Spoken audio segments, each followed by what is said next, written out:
কারণ নেই। এছাড়াও বিষয়টা হচ্ছে এখানে যে পার্সোনালি এফেক্টেড হয়েছে, যে রোজা আফরোজ, উনি পার্সোনালি এফেক্টেড হয়েছে, উনি হয়তো পার্সোনালি একটা তার বক্তব্য জানাতে পারতো, লিখিত অভিযোগ জানাতে পারতো, বা অন্য কোনো কনসার্ন অথরিটির কাছে সে এটা জানাতে পারতো। সে ফেসবুক লাইভে এসে বা ইউটিউবের মাধ্যমে তার সাথে অনেকে ছিল, তাদের নিয়ে সে এটা বক্তব্য প্রচার করেছে।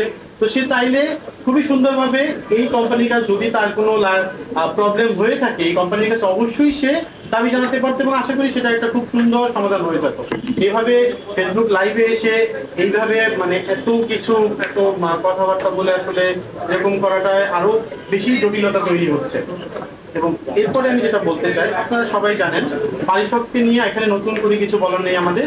পারিষদ সে একজন নৃত্যশিল্পী, সে একজন উপস্থাপক, সে একজন মডেল, এবং এই সবকিছুর বাইরে পারিষদ হচ্ছে একজন ব্র্যান্ড প্রমোটর এবং উদ্যোক্তা।